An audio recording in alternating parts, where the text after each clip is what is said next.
कितने वचन के लिए एक्साइटेड है?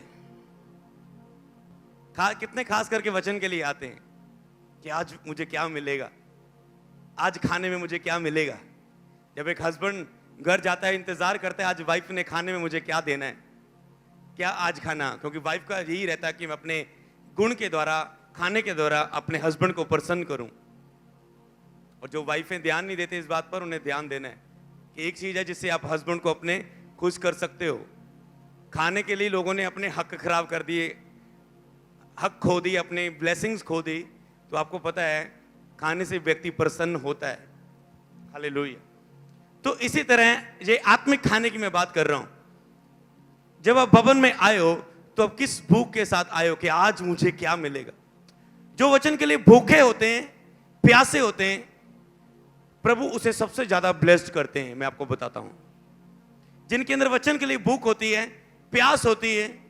कई लोगों को वचन से ज्यादा सेवकाई से प्यार है, वचन के ज्यादा अपने अपने लोगों से प्यार है, वचन से ज्यादा फोन से प्यार है, वचन से ज्यादा किसी और चीज को प्यार है।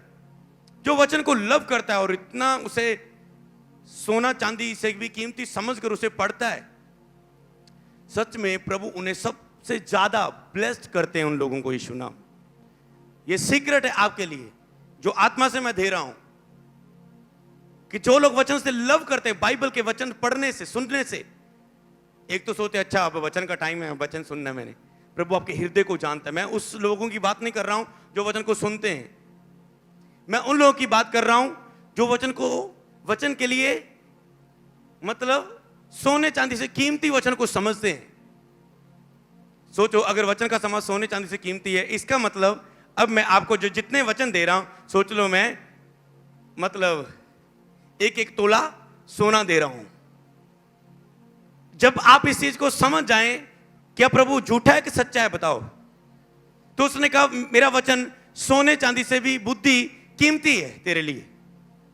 तो जो व्यक्ति ये चीज को समझ गया, जिस तरह मेरे पास जब मैं दुख में था, गरीबी में था, कपड़े वाले शोरूम में पोछा लगाता था, तब क्या था मेरी लाइफ में ये वचन आया बाइबल में।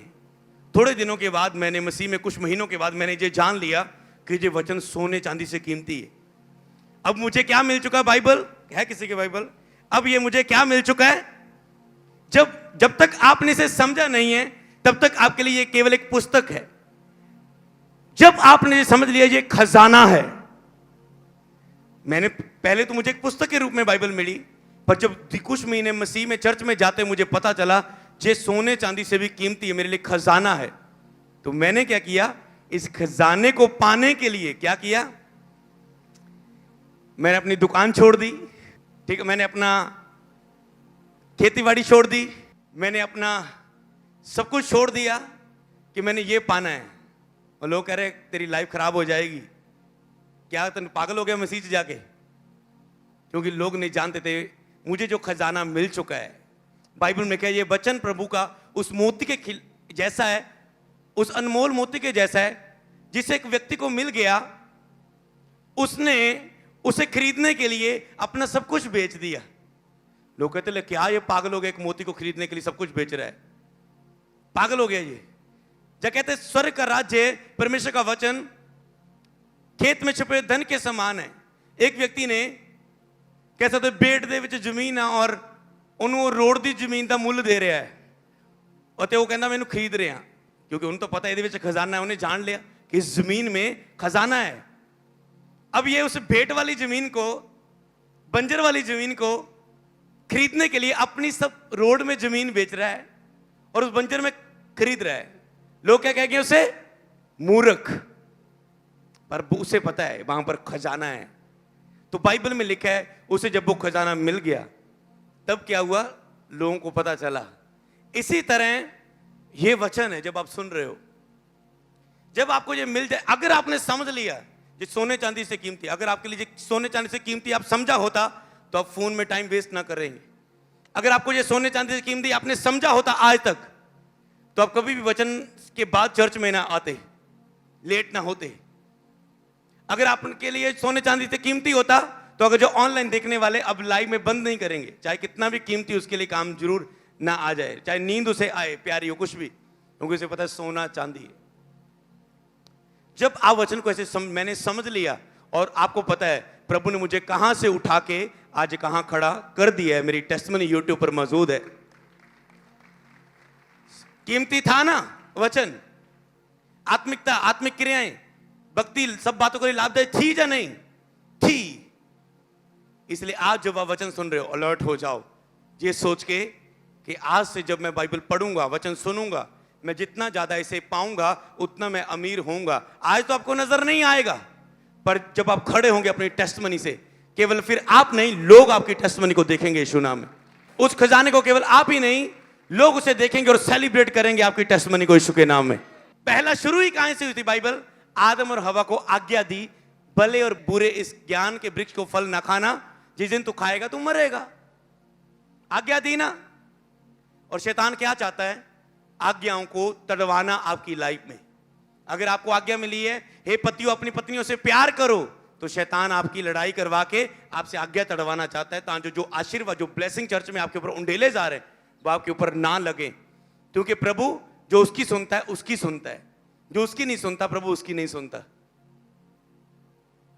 तो वो कोई भी आपका केस हो सकता है, अनाज्ञाकारी करवाना, आपसे चोरी करवाना, आपसे गलत मूवी दिखाना, आपको गुस्सा करवाना किसी पर, आपको किसी के प्रति नफरत पैदा करवाना, आप किसी को माफ नहीं कर पा रहे हैं, आप किसी को माफी मांग नहीं पा रहे हो, आप नंबर नहीं हो पा रहे, कहीं भी उसने का काम है आपको आज्ञा तड़वाना। दूसरा कुरिन्थियों उसका 11:3 पौलुस कहता है, परंतु मैं डरता हूं जैसे सांप ने अपनी चतुराई में हवा को बहकाया, वैसे ही तुम्हारा मन उस सिद्धाई और पवित्रता से जो मसीह के साथ होनी चाहिए कहीं बस्ट ना किए जाएं। किसने बस्ट करना है? शैतान ने। कहते तुम्हारी जो, जैसे सांप ने हवा को बहकाया। आपको पता है आपकी लाइफ का सबसे बड़ा ब्लेसिंग किस चीज में है? वचन की आज्ञाकारी में। अरे क्या बात है, मेरे से पहले बोल रहे हैं। वचन की आज्ञाकारी पर। कितनी अच्छी बात है सिस्टर ने इंस्टेंट बोला। आप कहेंगे नहीं नहीं पवित्र, बहुत सारी चीजें होंगी। आज्ञाकारी पर आपकी लाइफ निर्भर है।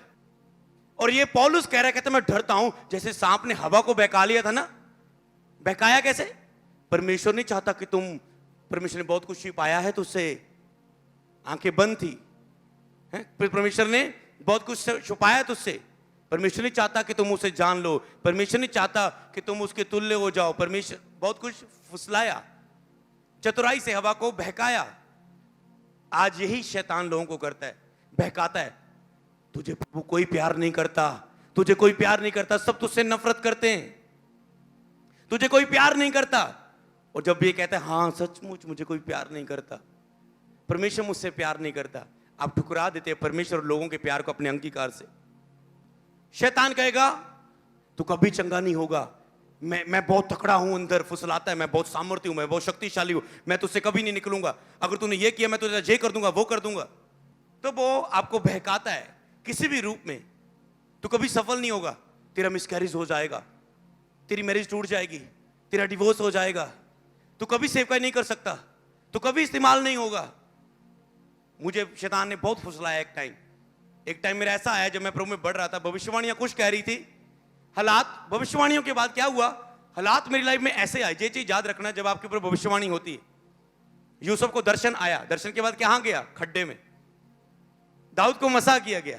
अगर आप देखें जहां पर भविष्यवाणी अगर आप देखते हैं किसी की उन्नति की हुई, उसके बाद प्रॉब्लम आई, क्योंकि शैतान भी जानता है कि इसके ऊपर अब ये बुलाहट है, उसने वो बहकाने की कोशिश करता है। और जो मेरे ऊपर भविष्यवाणी हुई, तुझे प्रभु तुझे छुटकारे की सेवकाई देगा, प्रभु तुझे ऐसे इस्तेमाल करेगा। और मेरी लाइफ में भविष्यवाणी के बाद हालात कैसे आए, और मैं रोता था अपने हालातों को देखकर। मुझे आज भी याद है, एक प्लेस याद है जहां पर मैं पंजाबी दसना चाहता, जिदा पशुओं के लिए मैं पट्ठे वड्ढन जा रहा और मैं पट्ठे वड्ढ रहा और मेरे एड्डे एड्डे कीड़े अखां चों डिग रहे हैं। और मैं उस टाइम क्या कह रहा हूं, यही मेरी लाइफ है, बस मैं कुछ नहीं कर सकता, यही मेरी लाइफ है, नहीं मैं कुछ कर नहीं सकता हूं, मुझे ज्ञान नहीं है, मैं पढ़ा लिखा नहीं हूं, मुझे ये नहीं मालूम, मुझे वो नहीं मालूम, मैं कमजोर हूं, मैं ऐसा हूं, मैं वैसा हूं, नहीं कर सकता। शैतान ने ऐसा करने की कोशिश की, और शैतान ऐसा करवाने के, फुसलाने, बहकाने की तरह क्या कहना चाह रहा था मुझे? पाप कर ले, चल संसारिक लाइफ में चला जा, चल संसारिक सॉन्ग सुन, चल तू भी इमोशनल हो जा, चल तू भी व्यभिचार कर, आनंद ले बाकी जूत की तरह। तू क्यों अपनी जवानी प्रभु प्रभु करके खराब कर रहा है? तो अपनी जवानी का आनंद ले, अपनी आंखों की अभिलाषा के अनुसार चल, अपने शरीर की अभिलाषा के अनुसार चल, संसार की इच्छा के अनुसार चल, संसार की अभिलाषा के अनुसार चल। पर एक टाइम था, वो बहका तो मुझे जरूर रहा था, रुला तो मुझे जरूर रहा था, पर वो मुझे गिरा ना सका। क्यों? क्योंकि वचन मेरे अंदर था। इसलिए वचन कीमती है, इसीलिए वचन कीमती है। आज जो मैं वचन आपको दे रहा हूं, और कल आपको शैतान बहकाए, आपको पता है बहकावे में नहीं आना। जैसे हवा आ गई, वही हवा क्या, हवा को बहकाया, वही यीशु को बहकाने आया। फिर पत्थरों को कह रोटियां बन जा, गिरा दे अपने आप को, मेरे सामने झुक जा। पर यहां पर यीशु के पास वचन था, और वचन के साथ यीशु ने जवाब दिया, और शैतान उसके सामने से चला गया। आगे वचन निकालेंगे तो इसमें आपने क्या सीखा था? जैसे हवा को बहकाया, तो शैतान किन चीजों से बहकाता है? संसार और संसार की वस्तुओं से। कैसे बहकाता है? शारीरिकता से। पढ़ेंगे, तुम ना तो संसार से और ना संसार की वस्तुओं से प्रेम रखो। यदि कोई संसार से प्रेम रखता तो उसमें पिता का प्रेम क्या है? नहीं है। कहते तुम ना तो संसार से ना संसार की वस्तुओं से प्रेम रखो। अगर आपने ये वचन अपने अंदर ले लिया, ना तो संसार से मुझे कोई मतलब है, ना तो संसार के कुछ वस्तुओं से मुझे मतलब है, तो शैतान आपकी लाइफ में एंट्री नहीं कर पाएगा। कितने समझ पा रहे हैं इस बात को?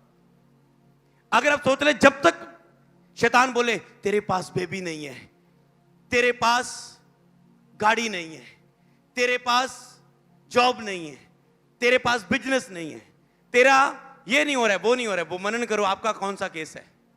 तो आपको क्या बोलना है? ए शैतान, जब मैंने बपतिस्मा लिया था ना, तभी मैं संसार और संसार की वस्तुओं के लिए मर चुका था। मुझे इन चीजों की और कोई ध्यान नहीं। अगर मेरी ये लाइफ में हो चाहे ना, मैं तो प्रभु की स्तुति करूंगा, महिमा करूंगा, क्योंकि मैं तो अपने आप के लिए मरा हुआ। एक मरे हुए व्यक्ति को कोई फर्क नहीं पड़ता, एक मरे हुए व्यक्ति को अपनी मैरिज की चिंता नहीं होती। हम अपने आप के लिए मरे थे। मैं जल्दी भी मैरिज करवा सकता था, पर भेंट चढ़ाना है जीवित पवित्र और प्रभु को बाप का बलिदान करके।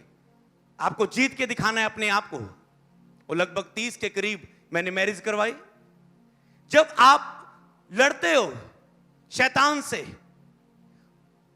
संसार, और कहते हैं मैं तो संसार और संसार की वस्तुओं से मरा हुआ हूं, मैं तो मसीह के लिए जीवित हूं, कैसे प्रभु आपको मसा करे? क्या बलिदान है आपके?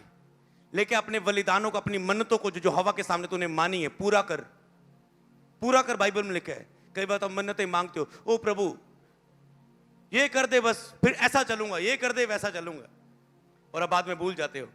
ओ प्रभु जी इत्थे बचाला है, इत्थे नाल खड़ा हो जा, इत्थे बचाला है, ऐसा करूंगा। अब मांगते हो, फिर जब वो आपको बचा लेता है, क्या आप पूरा कर रहे हो? ओ प्रभु इत्थे बचाला है, 2 महीने लगातार पवित्रता से खड़ूंगा, क्या अब आप खड़े हो रहे हो? इसका मतलब जब तक आपने वो पूरी, इससे ना मांगना अच्छा है, उसे पूरा करो। आप कहते ले चलो ठीक है, अगर ना मंगना रिस्क है, फिर मन्नता मंगन दी की लोड़ है, वाचा बंधन दी की लोड़ है। पर वहां पर यह वचन लिखा है, जिन्होंने मेरे सामने बलिदान चढ़ाए हैं, इन्हें मेरे लिए अलग करो कि इनके ऊपर मैं अपनी आशीषें उंडेलूं। हालेलुया। लेकिन वचन है नीति वचन में, कहता जिन्होंने बलिदान चढ़ाए हैं, जिन्होंने मेरे सामने अपने आप को बलिदान चढ़ाए हैं, इनको अलग करो मेरे सामने, और मैं इनके ऊपर अपने वरदान आशीषें उंडेलूं इनके जीवन में। इसलिए जितने बलिदान उतनी आशीषें। तो ना तो संसार और संसार की वस्तुओं से प्रेम रखो। आगे पढ़ेंगे वचन, क्योंकि जो कुछ संसार में है, अर्थात शरीर की अभिलाषा, आंखों की अभिलाषा, जीविका का घमंड। एक तो शरीर की अभिलाषा, शरीर कुछ करना चाहता है, खाना चाहता है, सुस्ती जानना चाहता है, सोना चाहता है, रज बज के खाना चाहता है, फास्टिंग नहीं रखना चाहता, गलत काम करना चाहता है, अभिलाषा चाहता है, व्यभिचार चाहता है। आंखों की अभिलाषा क्या है? आंखें देखना चाहती है, गंदे देखना चाहती है, लड़कियों को देखना चाहती है, गंदी पिक्चर्स देखना चाहती है, मूवी देखना चाहती है, किसी की, अपनी पड़ोसी की, अपनी दुश्मन की बुराई होती देखना चाहती है, उसका नाश होता हो देखना चाहती है। जीविका का घमंड।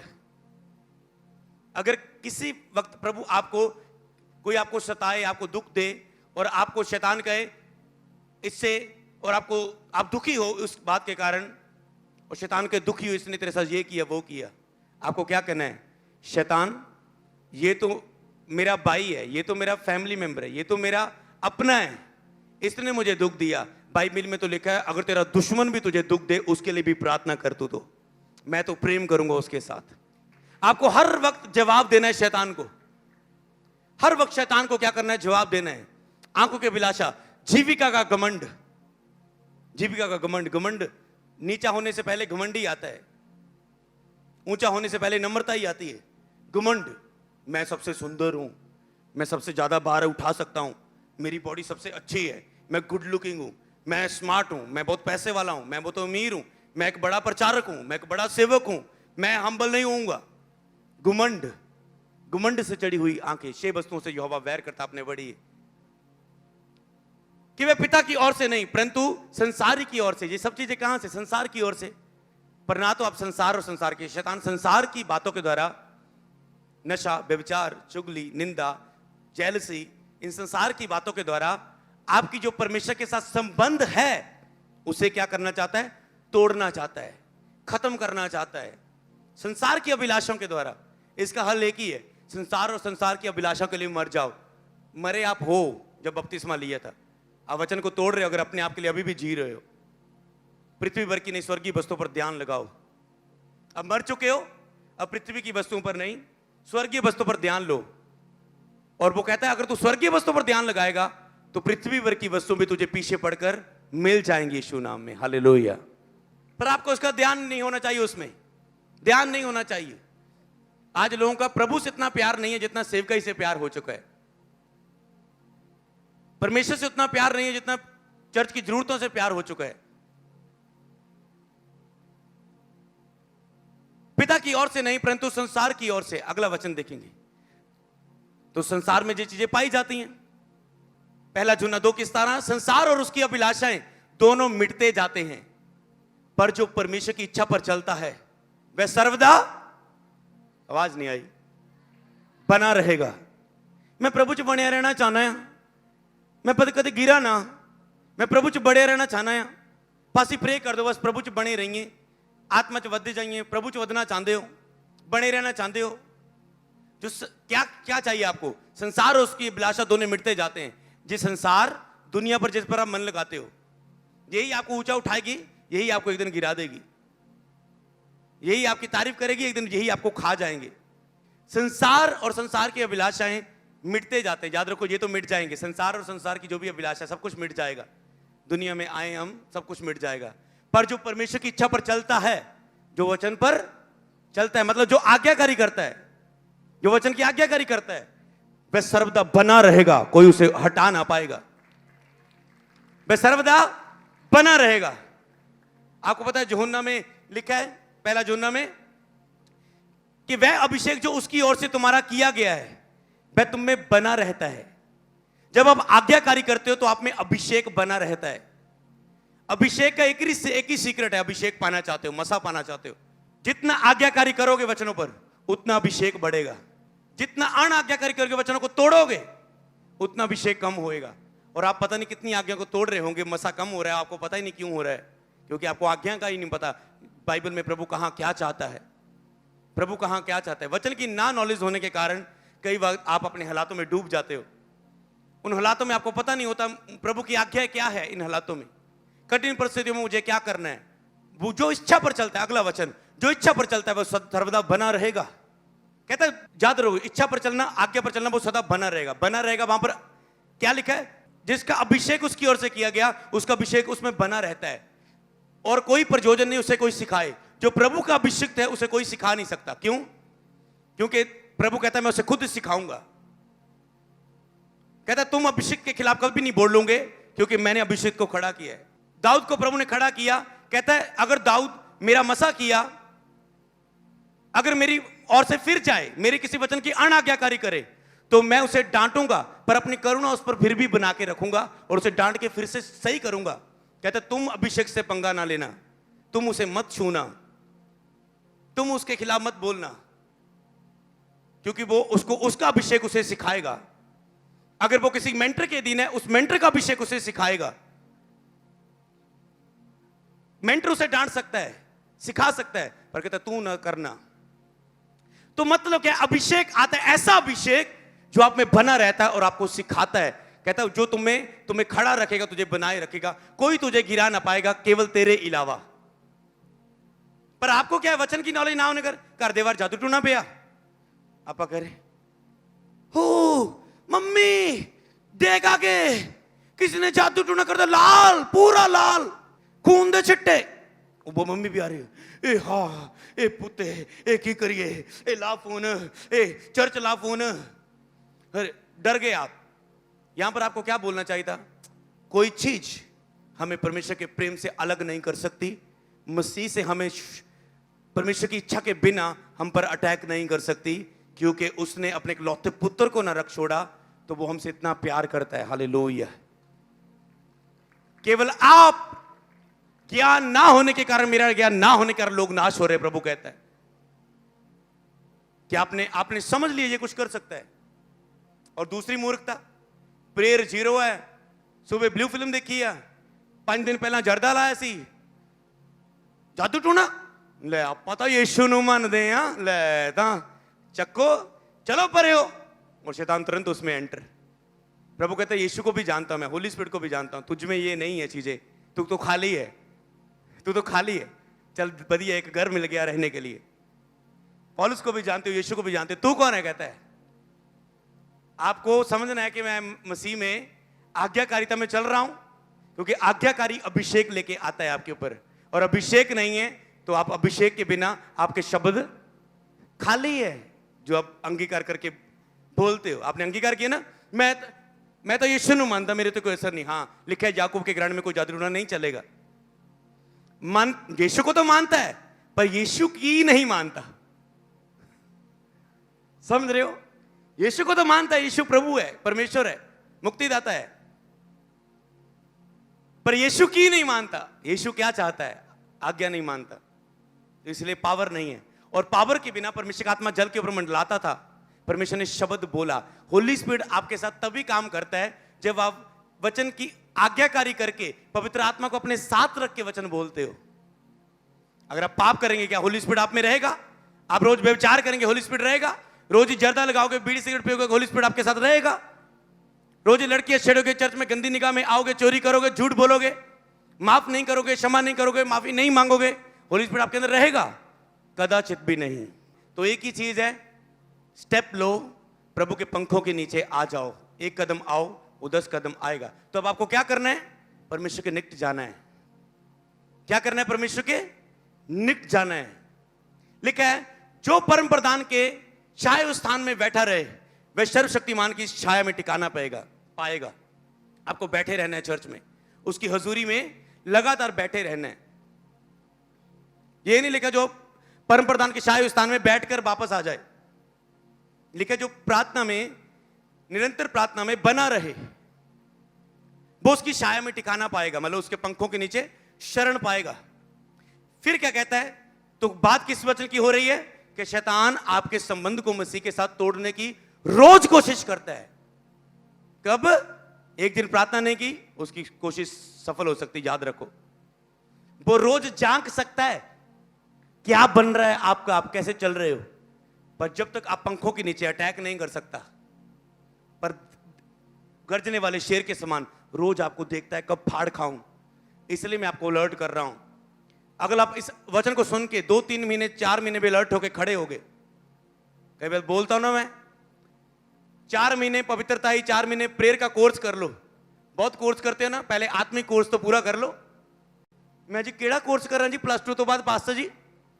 अरे पहले पवित्रता का कोर्स कर लो पहले, नहीं तो जिस कॉलेज में तू जाएगा फिर कहेगा ओ जी मेरी किडनी खराब होगी जी, ओ जी पास्टर जी मैं लड़कियां गलत कम्मा च पै गया जी, फॉरन चल गया जी, ओ मैं पुट्ठे कम्मा च पै गया जी, उत्थे जाके संगति माड़ी सी, उत्थे जी संगति वधिया नहीं सी, इसलिए जी मेरा पवित्रता सारी खराब होगी जी, मैं भी हुण गालां कड्ढण लग पिया। तो आप समझ रहे हो, आपको इस चीज को समझना है गहराई के साथ के वचन पर। और लिखा है शायद स्थान मेरे बैठा रहे टिकाना पाएगा। फिर कहता है कोई विपत्ति तेरे डेरे के निकट ना पड़ेगी और कोई दुख तेरे डेरे के निकट ना आएगा, और ना कोई दुख तेरे डेरे के निकट आएगा। शैतान क्या झेलना चाहता है? बत्तियां, विपत्तियां, परेशानियां, चिंताएं, दुख, कि आप निराश होके मसीह से दूर हो जाए। पर कहता है अगर तू उसके पंखों के नीचे रोज बैठा रहे, रोज, तो ना तो कोई विपत्ति तुझ पर पड़ेगी जो शैतान तुझे दूर करना चाहता है मसीह से, ना कोई दुख तेरे डेरे के निकट आएगा, क्योंकि वह अपने दूतों को तेरे निमित्त आज्ञा देगा, जहां कहीं जाए वह तेरी रक्षा करे। क्योंकि वह अपने दूतों को तेरे निमित्त आज्ञा देगा, जहां के तू जाए वह तेरी रक्षा करे। तो इसका मतलब हमें एक प्रेयर करनी चाहिए हर रोज कि हे परमेश्वर, अपने दूतों को आज्ञा दे परमेश्वर, उन अंधकार की शक्तियां जो मुझे मेरे फोकस को खींच रही हैं, मेरे मन को दुखी कर रही हैं, मुझे बीमार करना चाहती है, मुझ पर अटैक कर रही है, मुझ पर तंगियां, चिंताएं, परेशानियां जो मुझे चारों ओर से घेर रही हैं, संसार और संसार की अभिलाषाएं, हे परमेश्वर अपने दूतों को मेरे निमित्त आज्ञा दे। विनती करता हूं कि वो इन अंधकार की शक्तियों के ऊपर जो तील फेरे न दे। यस, मैंने क्यों ये शब्द यूज किया? क्योंकि शैतान की अब जितनी, मुझे एक हफ्ता पहले परमेश्वर ने बताया, जितनी आप शैतान की बेइज्जती करोगे उतना शैतान आपके पास आने से डरेगा। सुबह में प्रेयर कैसे कर रहा था? ए शैतान, तू एक फुटबॉल है, ये तुझे उठाया, ये ले। आप कहते पास ही ऐसे प्रेयर करते हो? हाँ, मैं ऐसे ही करता हूं। ए शैतान, तू हारा हुआ है, यीशु ने तेरा सिर तो कुचल दिया, तेरी पूंछ हिल रही है बस। ਉਹ ਲੋਕਾਂ ਨੂੰ ਲੱਗਿਆ ਕਹਿੰਦਾ ਖਰੇ ਪੂਛ 'ਚ ਜ਼ਹਿਰ ਆ, ਖਰੇ ਸੱਪ ਜਿੰਦਾ ਆ। जिन्हों ज्ञान वचन की नॉलेज नहीं, कह सकते संसारिक नॉलेज नहीं है, जिनको नॉलेज नहीं है वचन की, वो डरता है, अच्छा सप हिल रहा है, जिंदा है अजय, मम्मी मार दे, डैडी मार दे, अजय भी जिंदा है। अरे कहता है मुंह तो मार दे उसका, ये तो करता है, ये इसकी ऐसी है, हिलती है थोड़े दिन, थोड़ा टाइम पूछ इसकी। ये शैतान, तेरे सिर को यीशु ने कुचल दिया, ये पूछ को कुचलने का काम मुझे दिया है, आजा आजा, ये ले तेरा क्या बन रहा है, ये तू है और देख तेरा क्या बन रहा है। जब आप ऐसे प्रेयर करोगे, आपका क्या संकट आया, परेशानी है, कुछ नहीं करने मन करता, कुछ नहीं करने मन करता, बस पे बैठे रहो, शैतान ने दबाव डाल ही जाना, 5-6 दुष्टात्मा हो लेनी अंदर बैठे बैठे थे। अरे आपको मुंह खोलना ही होगा। जब भी उदास और दुख हो, चुप करके कभी ना बैठो, जो मन में चल रहा है उसको वचन के अनुसार जवाब दो। वचन नहीं जा तो बाइबल पढ़ते जाओ, खुद ब खुद होली स्पिरिट ऐसे वचन आपके सामने लाता जाएगा, आप भूलते जाओगे, फ्री होते जाओगे। संकट के समय बस बाइबल खोल लो, क्योंकि अगर चुप करके डोली सुनते रहे तो आप कमजोर हो जाओगे। कभी भी उदास होके मत बैठो, कुछ नहीं करनू मन करदा, कोई प्रेयर करनू, कोई बाइबल पढ़नू नहीं मन करदा, सोए रहो। फिर आपकी जिंदगी आपके हाथ में, क्योंकि आपके अलावा कोई प्रभु से आपको दूर नहीं कर सकता, केवल आप, क्योंकि आपको इंसान बनाया, रोबोट नहीं कि आपके कब्जा करे परमेश्वर। आपको इच्छाएं दी हैं, जब भला चुन ले, जब बुरा चुन ले। पौलुस कहता है जो मैं अच्छे काम की इच्छा रखता हूं वो मुझसे नहीं कर होता, पर जिस बुरे काम की इच्छा मैं नहीं करता हूं वो मुझसे होता है। इसका मतलब एक आत्मिक युद्ध में हो आप, शरीर और आत्मा, स्वर्गदूत और शैतान की आप एक लड़ाई में हो। तो उसमें आप स्वर्गदूत को हेल्प मांगते हो, होली स्पिरिट की हेल्प मांगते हो, पवित्र आत्मा स्वर्गदूतों को आपकी हेल्प के लिए भेजता है। कई वक्त आपको बोलना है, हे पवित्र आत्मा, हे परमेश्वर, इन परिस्थितियों से बंधा हुआ मुझसे प्रार्थना भी नहीं हो रही, मुंह भी नहीं खुल रहा है, अपने दूतों के द्वारा, अपनी पवित्र आत्मा के द्वारा, पवित्र आत्मा तुम्हारे मदद सहायता कर। और आप देखेंगे आपके चारों दिशाओं में कुछ होना शुरू हो चुका है। अपने दूतों को आगे देते हैं। आज से ये लिखने वाली बात है प्रेयर रूम में कि दूतों को कहो कि आपके लिए वो कार्य करे, क्योंकि तब तक वो काम नहीं करेंगे। लास्ट मीटिंग में आपने सीखा, जब तक आप शब्द नहीं बोलेंगे। पिछली मीटिंग मैंने बोला था एक कि स्वर्गदूत यहां पर उपस्थित है, मैं शब्द बोलूंगा और वो कार्य करेंगे। बिलीव करो, और कार्य हुए। आगे वचन पढ़ेंगे, मरकुस 1:35 और 37। सेम यीशु मसीह ये करते थे, सेम बस वो आप करो। क्या किया था यीशु मसीह ने? और बोर के दिन निकलने से पहले वह उठकर निकला और एक जंगली स्थान में गया, वहां प्रार्थना करने लगा।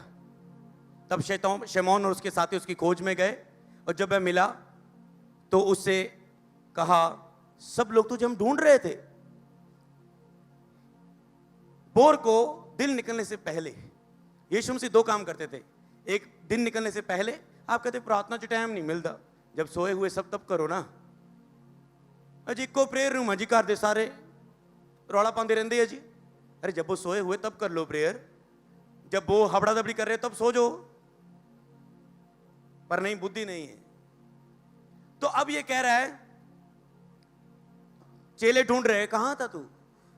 और एक और आदत, यीशु मसीह बीमारों को चंगा करते करते शाम को उनके बीच में से निकल के रात को आके प्रार्थना करने लगे। चंगियाई जरूरी थी या प्रार्थना जरूरी थी? और आपको कई वक्त लगता है प्रार्थना के अलावा जी मेरे कपड़े धोने, मेरे पोचा लाना, ये मेरे गेस्ट आ रहे हैं संडे को, ये ज़्यादा इंपॉर्टेंट है और कुछ क्या नहीं। ये मेरी चर्च की ज़रूरत है, सेव का, ये सब चीज़ें ज़्यादा ज़रूरत है प्रार्थना के लिए ज़रूरी। अरे उसने बीमारों को छोड़ दिया, कहता पिता ये चीज़ आप याद रखो, सवेरे शाम प्रार्थना करो, दिन में अपना काम करो। बिजनेस की बुलाहट है बिजनेस करो, जॉब की बुलाहट है जॉब में जाओ, सेवकाई की बुलाहट है सेवकाई करो दिन को, पर दिन सुबह और रात को प्रार्थना करो। तो आपको परमेश्वर वो कोई संबंध, ये चीज रखोगे तो कोई आपको अलग नहीं कर सकता। आप खुद भी अलग नहीं कर पाएंगे अपने आप को परमेश्वर से। यही सीक्रेट है बस। फिर एक ही चीज तो है जो अलग कर सकता है, वो आप। पर अगर आप प्रार्थना करेंगे तो आप परीक्षा में नहीं पड़ेंगे, आप जीत पाएंगे हर एक बात पर। हालेलुया। ओके, अगला वचन पढ़ेंगे। यीशु ने उनको उत्तर देके कहा, मरकुस 1 की 38-39। ओके, यीशु ने कहा आओ हम वहां की आसपास की बस्तियों के मैं प्रचार करूं, क्योंकि इसलिए निकला हूं। और वह सारे गलील में उसके आराधनालय में जाकर प्रचार करता और दुष्ट आत्मा को निकालता रहा, कि वहां भी मैं प्रचार करूं, क्योंकि मैं इसलिए निकला हूं। यीशु मसीह जानते मेरी बुलाहट क्या है, प्रचार करना, लोगों को छुटकारा देना। और ये प्रार्थना के बिना मैं नहीं कर सकता हूं। सुबह प्रार्थना की, कहते आओ अपनी बुलाहट की ओर निकले कि मैं लोगों को प्रचार करूं और आजाद करूं। इसीलिए आप भी अपनी बुलाहट की ओर निकल सकते हैं दिन भर। हालेलुया।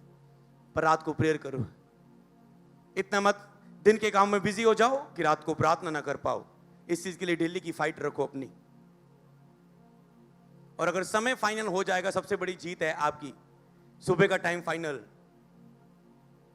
टाइम टेबल और डिसिप्लिन से लड़ना सबसे बड़ी फाइट है आपकी। सुबह का प्रार्थना का टाइम फाइनल, रात की प्रार्थना का टाइम फाइनल। फिर पता है आपको मुझे इस टाइम में जीतना है। फिर अगला फाइट शुरू होगा, उसमें रोज करना, कभी हार गए कभी जीत गए, पर एक दिन आप खड़े हो जाओगे। अगर उस टाइम में आप खड़े रहे 1-2 महीने भी, टोटल लाइफ चेंज हो जाएगी। मैं ज्यादा बात नहीं कर रहा, 1-2 महीने भी खड़े रह गए उस टाइम टेबल पर, तो कभी भी दुख में इधर उधर मत भागो, किसी के पास मत भागो, किसी को कंप्लेंट मत करो। यहोवा की शरण लेना मनुष्य पर भरोसा रखने से उत्तम है। जब संकट आए, दुख सताए, शैतान आपकी मसीह के साथ संबंध को तोड़ने की कोशिश करे, कोई मेरा हेल्प नहीं कर रहा, ले मासी होना ने कल गड्डी ली आ कि सानू 5000 नहीं सी दे सकते। अरे उन्हें मेहनत की, अपनी कमाई से ली है। किसी की आशीष पर तू कौन होता है बोलने वाला? नॉनसेंस बातें करेंगे लोग और शराब लेकर आएंगे अपने ऊपर, बिना समझ के बातें करेंगे, अपनी सोच से समझ से करेंगे। यहोवा की शरण लेनी मनुष्य पर भरोसा रखने से उत्तम है। मतलब प्रार्थना में स्थान लेना, स्टैंड लेना बंदे पर भरोसा रखने से, अपने बल और ताकत, अपनी मेहनत पर भरोसा रखने से उत्तम है। पहले आगे वचन देखेंगे। क्योंकि हमारा यह मल्ल युद्ध लहू और मांस से नहीं, परंतु प्रधानों और अधिकारियों से और उन संसार के अंधकार के शासकों से और उस दुष्ट की आत्मिक सेनाओं से है जो आकाश में है। आगे वचन, हमारा युद्ध किससे? आत्मिक है। एक शैतानी चीजों के साथ, दुष्ट आत्माओं के साथ, किसी बंदे के साथ नहीं, किसी ने ये किया वो किया के साथ नहीं। कोई भी आपके साथ कुछ कर रहा है, शैतान को डांटो, उससे मत लड़ो, शैतान से लड़ो, क्योंकि हमारा युद्ध आत्मिक है। सचेत हो और जागते रहो, क्योंकि तुम्हारा विरोधी शैतान गर्जने वाले शेर के समान खोज में रहता है कि किसको फाड़ खाए। कहता है अलर्ट रहो, प्रार्थना में अलर्ट रहो। ऐसा शैतान, अब ये विश्वासी भूल जाता है। पहले वचन में आपने क्या सीखा कि आप एक आत्मिक युद्ध में हो। युद्ध में हो, युद्ध में मतलब भेद इसका क्या है? एक दिन भी आपने प्रार्थना ना की, सुबह शाम की, मतलब आपने सुबह की प्रेयर की, शाम को नहीं की, अगली सवेर की प्रेयर में आपको संघर्ष करना पड़ जाता है, जोर लगाना पड़ता है, वो महसूस नहीं हो रहा, जो आधे घंटे में महसूस होना चाहिए वो 1 घंटे में हो रहा है। अगली सवेर की भी नहीं, अगली रात को की और मुश्किल हो जाएगी। 2-3 दिन बाद नहीं की, मैरिज में व्यस्त हो गए, घर से डेथ हो गई, उससे व्यस्त हो गए, और मुश्किल हो जाएगा, और शैतान फाड़ खा जाएगा, पता भी नहीं लगेगा क्या हो गया। जब मैं नया नया मसीह में था, मेरे लिए वचन जी पहली बार थे। अगर एक बार शैतान मुझे किसी और से गिरा देता था ना, अच्छा निराशा पाप में गिराती है, तो मैं लिख लेता था डायरी में, आगे से मैंने कभी निराश नहीं होना। तो फिर बार बार फिर आपको बोलता रहता हूं, हंसते रहो, हंसाते रहो, शैतान को रुलाते रहो। अब सीख लिया है, अब निराशा से शैतान नहीं गिरा पाएगा, अगर और कहीं और से आ सकता है। इसीलिए लिखा है, प्रभु चाहता है तुम सिद्ध बन जाओ, सभी वचनों के ज्ञान में तुम मचोर बन जाओ, शैतान किसी और से भी उसे जगह ना मिले, लेकिन शैतान को अवसर ना दो, मौका ही ना मिले उन्हों। तो एक टाइम आ गया, सब पता लग गया किधरों किधरों पंगे लेंदा हो, सब रास्ते आप बंद करते, वचन लगाता हर दरवाजे थे, समझ रहे हो। जब भी खड़काता है हम वो वचन बोल देते हैं और वो बाहर चल जाते हैं, इस घर में जगह नहीं है, समझ रहे हो। डू नॉट डिस्टर्ब लगा देते हैं होटल के इस रूम के पार, बोलने की जरूरत ही नहीं पंगा लेने की, देखेगा इस घर में नो एंट्री है, इस रूम में नो एंट्री है, तंग नहीं करना ऐसे, समझ रहे हो। क्योंकि इसमें डू नॉट डिस्टर्ब लगा दिया, मुझे तंग ना करो, ठीक है, परेशान ना करो, मतलब आपने वहां पर वचन लगा दिया। तो अब देखो, गर्जने वाली शेर के इस खोज में रहता है किसको फाड़ के, मतलब वो अलर्ट रहता है, झांकता रहता है कब आपको गिराए। अलर्ट रहो मसीह भाई बहनों, बच्चों, मेरी ये दिल से रिक्वेस्ट है, आपसे विनती है, हर रोज अलर्ट आज के बाद होना है हमने। ओके, क्या मेरे साथ हैं? क्या मेरे साथ हैं? शत्रु के राज्य को खत्म करने के लिए क्या मेरे साथ हो? खुद बचने के लिए, दूसरों को बचाने के लिए मेरे साथ हो। हालेलुया। आगे वचन देखेंगे।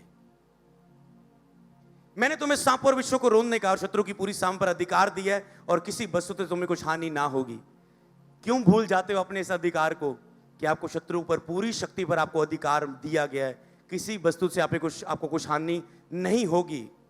फिर आप क्यों भूल जाते हो, मुझे इसने हानि कर दी, मुझे इसने हानि कर दी। इसका मतलब आपने अधिकार को यूज नहीं किया। कई बार आप दुख लेके, ओ पास्टर जी मेरा ये हो गया, मेरा वो हो गया, मेरा वो हो गया, और मैं बोलूंगा आप, इसका मतलब आपने अधिकार को यूज नहीं किया। मैं सोचा जी पास्टर जी मैं इमोशनल जाऊंगा और मैनू तसल्लियां देणगे, झूठियां प्यार देणगे। कोई नहीं बेटा, प्रभु परीक्षा कर रहा, परीक्षा कर रहा, परीक्षा कर रहा, परीक्षा कर रहा, बना रहे, खड़ा रहे, अड़े रहे। आसी नहीं तो बोला, शत्रु की सामर्थ पर तुझे पूरा अधिकार था, तूने टाइम वेस्ट किया अपना इधर उधर संसार में, गंदी गुंदी मूवियों में, जब प्रेयर में ना होके अपनी शरीर का अभिलाषा को पूरा किया, अपने अधिकार को यूज नहीं किया, और अब तेरे ऊपर संकट है और तू कह रहा है पास्टर जी कुछ करो। पासी ने कुछ नहीं करना, खुद अपने अधिकार को फिर से बच्चे जान ले, अपने अधिकार को आज से फिर यूज करना शुरू कर, वो फिर से भाग जाएगा तेरे सामने से। आगे देखेंगे, वह उन्हें स्वतंत्र होने की प्रतिज्ञा देता है, पर आप इस सलाह के दास हैं, क्योंकि जो व्यक्ति जिससे हार गया वह उसका दास बन जाता है। और लिख लेना ये वचन, कई बार आप ढूंढते थे, पासी बोलते थे, कितने में लिखा है, दूसरा पत्र 2:19 में, जो जिससे हार गया वह उसका दास बन जाता है। शैतान के जिस वचन से शैतान में मन में बोला तू कुछ नहीं कर सकता, और आपने कहा, आपने जवाब नहीं दिया, आप हार गए, क्योंकि शैतान रोज आपसे युद्ध करता है। हमारा युद्ध में, हम एक आत्मिक युद्ध में, और गर्जने वाले शेर के समान खड़ा है, और आपने जवाब नहीं दिया, आप हार गए, अब आप गुलाम बन चुके हो। आप व्यभिचार से हार गए, अब व्यभिचार के अटैक बार बार आपको होएंगे, आप उठ नहीं पाएंगे। आप नशे से हार गए, अब नशा होता रहेगा। आप गुस्से से हार गए, अब गुस्सा आपका चलता रहेगा। आप हम्बलनेस से हार गए, अब वो चीज बंधन बन जाएगा, कठोरता का आपके अंदर। जिस चीज से आप हार गए, लड़ाई आती है हर रोज आपके सामने, जिससे हार गए उसके गुलाम बन जाएंगे, जिससे जीत गए उसके ऊपर प्रभु आपको अधिकारी कर देगा। उस हिस्से से शैतान कभी नहीं आ पाएगा आपकी लाइफ में। हालेलुया। जीतते जाओ। मैं आपको अभिषेक करता हूं जीतने के लिए। ऑनलाइन में आपको अभिषेक करता हूं जीतने के लिए। मैं आपको मसा करता हूं जीतने के लिए यीशु के नाम में। हालेलुया। पढ़ेंगे वचन। तो प्रभु की ऐसी सामर्थ है जो अपने वचन के द्वारा वो हमें देता है। दूसरा पद 2 की भी, जब वह प्रभु और उद्धारकर्ता यीशु की पहचान के द्वारा संसार की नाना प्रकार की शुद्धता से बच निकले, फिर उनमें फंस गए तो उसकी पिछली दशा पहली से भी बुरी हो गई। आगे बढ़ेंगे। जब आप फंस जाते हो उन चीजों में, तो आपकी जो पिछली दशा है, हार जाते हो, पहले से ही बुरी हो जाती है। क्योंकि शैतान जब एक आत्मा आती है, चार को और लेके आती है। जब व्यभिचार आती है, व्यभिचार अटैक करता है, तो गुस्सा भी आता है, शर्मिंदगी भी आती है, डिले भी आती है लाइफ में, असफलता की दुष्ट आत्मा भी साथ आती है। एक पाप करते हो, सभी दुष्ट आत्मा आपकी लाइफ में आती है। हाँ जी, मेरा कोई काम में सफल नहीं होता जी, मेरे हर काम च देरी होती है जी, मैं हर काम च फेल हो जाना जी। क्यों? क्योंकि आपने पाप किया और अब पाप आपके ऊपर राज्य कर रहा है। क्योंकि धार्मिकता के मार्ग का ना जानना ही उनके लिए भला होता कि वह उसे जानकर उस पवित्र आज्ञा से फिर जाते जो उन्हें सौंपी गई थी। ओके, आगे बढ़ेंगे। इससे प्रभु कहता है, ना जानना ही तेरे लिए भला होता है धार्मिकता का मार्ग। तुमने जानबूझ के भी उसे बार बार पाप में जीवन व्यतीत कर रहे हो, इससे तुम ना ही जानते प्रभु। दूसरा कुरिन्थियों 11:16-17, मैं फिर कहता हूं कि कोई मुझे मूर्ख ना समझे, नहीं तो मूर्ख ही समझकर मेरी सह लो, ताकि थोड़ा सा मैं भी घमंड कर सकूं। इस बेधड़क में जो कुछ मैं कहता हूं वह प्रभु की आज्ञा के अनुसार नहीं, पर मानो मनुष्यता से कहता हूं। आगे बढ़ेंगे।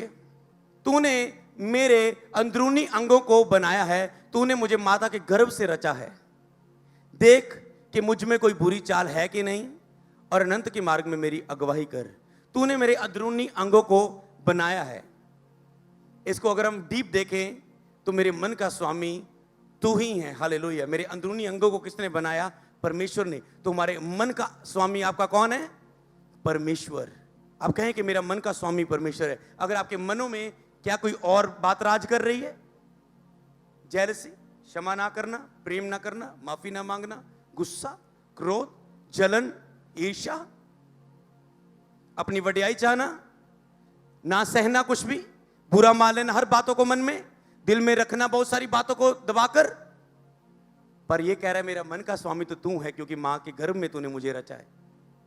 प्रभु का मतलब सर्वाधिकारी, मतलब जिसे आप प्रभु मानते हो, मतलब अगर यीशु को आप प्रभु कहते हो तो मतलब आपका सबके ऊपर यीशु का अधिकार है, सर्व अधिकारी है वो। पर आपके ऊपर, मन के ऊपर किसका अधिकार है? प्रभु का या शैतान का? अगर शैतान का, तो आज मेरे साथ गुस्से के साथ प्रेयर करो और उस किराएदार को घर से निकालो और अपने घर का कब्जा अपने हाथ में लो। कितने समझे इस बात को? आगे पढ़ेंगे। तब परमेश्वर ने कहा उजाला हो, तो उजाला हो गया। जब परमेश्वर ने दुनिया को बनाया तो परमेश्वर का आत्मा वहां पर, होली स्पिरिट उपस्थित था। गहरे जल के ऊपर पवित्र आत्मा मंडलाता था। जब होली स्पिरिट था तब परमेश्वर ने कहा उजाला हो, शब्द बोला तो उजाला हुआ। इसलिए पवित्र आत्मा से भरना, पवित्र आत्मा आपके साथ होना बहुत जरूरी है। जब आप शब्द बोलते हो, शब्दों से शैतान को जवाब दे रहे हो। दो चीजें बस मैं समझाना चाहता हूं इस प्रेयर से पहले। अब जब आप फायर प्रेयर कर रहे हो, उससे पहले हम्बल होके, दीन होके पवित्र आत्मा को कहो मुझे भर, मुझ में उतर आ, मुझे शक्ति और सामर्थ्य से भर, मुझे परिपूर्ण कर, अपने दूतों को मेरे निमित्त आज्ञा दे। जब मैं फाइट करूं, शब्द बोलूं, तेरे दूत शैतान को खदेड़े, जो मेरी प्रार्थना के उत्तर में लेट कर रहे हैं, जो मेरे इन हिस्सों में काम कर रहे हैं। तो जब आप शब्द बोलो तो होली स्पिरिट आपके साथ होना चाहिए, नहीं तो वो शब्द कार्य नहीं करेंगे, निष्फल होंगे। अगर आप कहते हैं मैं सत्य में चल रहा हूं, मैं मसीह में चल रहा हूं, मसीह मुझ में बना हुआ है, मैं परमेश्वर में बना हुआ हूं, तो क्या होता है? जब भी कोई शरीर, कोई व्यक्ति, कोई बात आपके ऊपर दोष देती है, दोष देगी, शैतान आपको दोष दे रहा है, तू पापी है, दोष दे रही है, कहता है उस विषय में हम केवल उसके सामने अपने मन को केवल आश्वासन दे पाएंगे, नहीं प्रभु ने मुझे माफ कर दिया है, नहीं नहीं प्रभु ने मुझे क्षमा कर दिया, मैं पापी नहीं हूं, नहीं प्रभु ने मुझे माफ कर दिया है, हाँ मैंने पाप किया था, प्रभु ने मुझे माफ कर दिया। केवल आप अपने आप को एक तसल्ली, एक प्रभु के वचन से केवल हौसला दे पाएंगे। केवल अगर आपके मन में दोष होगा तो आप केवल उस दोष में प्रभु का अनुग्रह कैसे यूज करते हो? हौसला देते हो, नहीं नहीं प्रभु ने माफ कर दिया। पर अगर दोष ना हो, इस वचन पर आज पावर टिकी हुई है। आगे पढ़ेंगे। इसी से हम जानेंगे कि हम सत्य के हैं। किस बात से जानेंगे कि आप प्रभु में खड़े हैं, प्रभु का आत्मा आप में है, आप सत्य में हैं? कैसे पता चलेगा? होली स्पिरिट आपके साथ है जब आप वचन बोलने जा रहे हो, शैतान की बेइज्जती करने जा रहे हो। 20 में लिखा है क्योंकि परमेश्वर हमारे मन से बड़ा है, वह सब कुछ जानता है। अगर आपके मन में कोई दोष आ रहा है, याद रखो आपके उस मन से और दोष से परमेश्वर बड़ा है। हालेलुया। हे प्रियो, यदि हमारा मन हमें दोष ना दे तो हमें परमेश्वर के सामने हियाब होता है। क्या होता है फिर? अगर मन दोष ना दे तो हमें परमेश्वर के सामने हियाब होता है, हम दिलेरी के साथ। अगर आपको पता है मैं आज्ञाओं पर चल रहा हूं और जो कुछ हम मांगते हैं और वह उससे मिलता है, क्योंकि हम उसकी आज्ञा को मानते हैं, और जो उसे बाता है वह उसे करते हैं। उसकी आज्ञा यह है कि हम उसके पुत्र यीशु मसीह पर विश्वास करें। अगर आप नए लोग आए हैं, पहली बार आए हैं, नए प्रभु में आए हैं, तो प्रभु की आज्ञा सबसे पहले आपके लिए यह है कि आप यीशु पर विश्वास करें। आप कहेंगे अच्छा पास्टर जी आज कह रहे सी गाड़ी नहीं कढ़नी, ठीक है आज मैं गाड़ी नहीं कढ़नी, पर आपने यीशु पर अभी तक विश्वास नहीं किया। सबसे पहली आज्ञा आपके ऊपर यह है कि आप विश्वास करें कि यीशु ही प्रभु है, वो आपके पापों के लिए मरकर तीसरे दिन मुर्दों में से जी उठा है। यीशु ही प्रभु है, यीशु ही मार्ग, सत्य और जीवन है, वही आपको अनंत जीवन देने वाला परमेश्वर है। उसकी आज्ञा यह कि आप पुत्र पर विश्वास करें, जैसा उसने हमें आज्ञा दी है हम उसी के अनुसार आपस में प्रेम रखें। जो उसकी आज्ञा को मानता है वह उसमें और वह उसमें बना रहता है। कहता है जो उसकी आज्ञा को मानता है वह परमेश्वर में बना रहता है और परमेश्वर उसमें बना रहता है। और उसी से अर्थात उस आत्मा से जो उसने हमें दिया है हम जानते हैं कि वह हमें बना रहता है। फिर उस आत्मा से जो उसने हमें दिया है हम जान पाते हैं कि परमेश्वर हमें बना रहता है। पवित्र आत्मा के द्वारा हम जान पाते हैं वो हमें बना है। इसलिए हे खुदा मुझे जांच, मुझे परख, मुझ में को बैठी चाल तो नहीं। जब आप जांच परख के आप दोषी नहीं पाएंगे किसी भी हिस्से में, कुछ भी आप मांगेंगे आपके पास हियाब होगा, आपके पास केवल तसल्ली नहीं होगी, कोई नहीं प्रभु मेरे नाल है, मेरे दुखा नु माफ करता। आपके पास उसके हाँ वो आपको आपका प्रेम देगा पर अथॉरिटी नहीं देगा, पावर नहीं देगा, वरदान नहीं देगा। पर जब हाँ वो आपको बचाएगा, खड़ा करेगा, शत्रु से बचाएगा, अपने वायदे कुछ पूरे करेगा आपकी लाइफ में, पर महान कामों के लिए यूज नहीं करेगा। बड़े वायदे, बड़ी वाचाएं जो दाऊद के साथ जैसे बांधी पवित्र तेल की, कहता कोई तुझे गिरा ना पाएगा, तो गिरे फिर भी मैं तुझे डांट देके उठा दूंगा, इतनी वाचा तुझे बांधता हूं, पर कोई तेरे अभिषेक को छीन ना पाएगा। कहता शाऊल पर ऐसा मैं नहीं था, पर दाऊद तेरे साथ मैं ऐसी वाचा बांधता हूं। हालेलुया।